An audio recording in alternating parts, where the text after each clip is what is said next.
Joining us now to talk about Obama's approach and the world's harsh criticism of Israel, Clifford May, president of the Foundation for the Defense of Democracies, and Pat Buchanan, an MSNBC political analyst. Pat, we knocked this around the other night, sure. Obama's silence. I want to start at a different point. A lot of people have criticized Israel for sort of its disproportionate response, and yet, after 9/11, the United States went into Afghanistan and killed a lot of people. Some would argue a lot more than were killed with 9/11. What's the difference? Well, the difference is, in my judgment, Afghanistan, Al-Qaeda was responsible for bringing down those towers. If the Afghans had dealt with them, given us Osama bin Laden, we would not have gone in. We had a justification that was an act of war.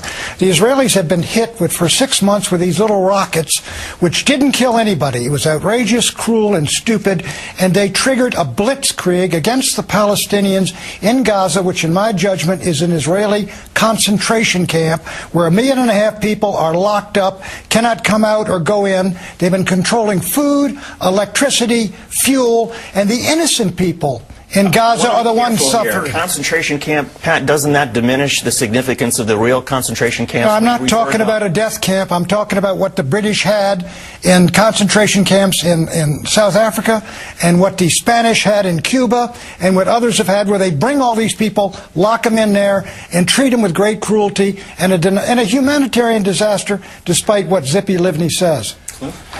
Look, the people of Gaza could have peace tomorrow, and they could have an independent state the day after. All it would take is for Hamas to do two things. One, stop the missiles. You cannot have any country, even a country like Israel, simply accept that, okay, for the rest of our lives, and this has been going on for years now, we accept that they're going to be firing missiles at us. Some of them are small, some of them are bigger, they'll get bigger, but we accept this as a fact of life. We deserve to be hit with missiles.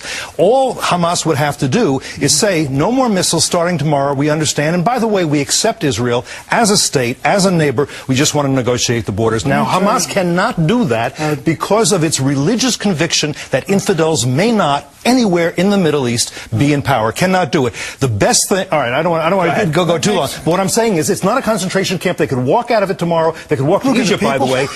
Anybody they want to do. And they could have peace if they just stop the missile attacks. They haven't yet. You know, that makes you wonder why the Israelis had a hand in creating Hamas to split Fatah. Now, we're not going to get into what happened in Afghanistan. Exactly. All right, let's go. All right, he says stop the missile firing and work for peace with Israel, and you get your own state. Why don't they have a state on the West Bank then? They have done that, and the Israelis continue to steal their land. They build outposts and settlements. Jerusalem, that's why there's some issues that are unresolved. Let me mention. Hold it.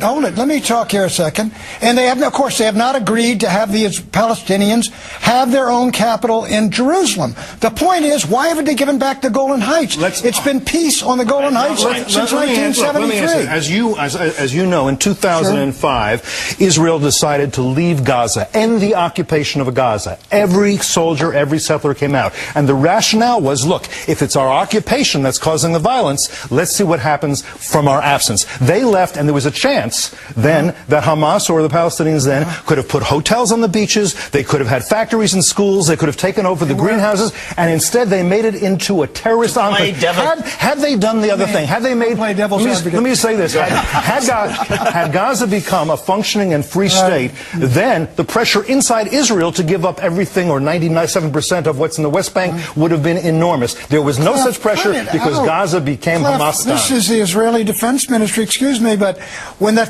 8,000 left Gaza, where did they go?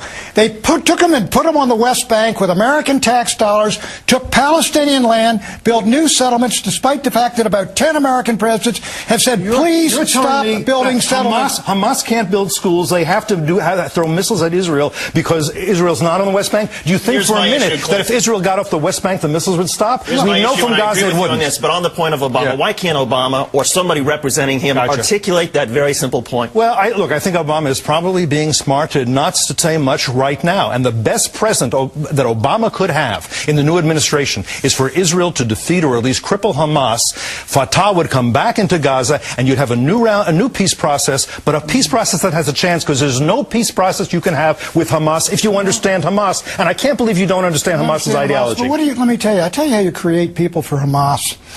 You kill 675 people, you wound and injure 3,000. What do you think the brothers and sisters, those 5 little girls that died, what are they going to be when they grow up? What are these people under this, treated like this? You know.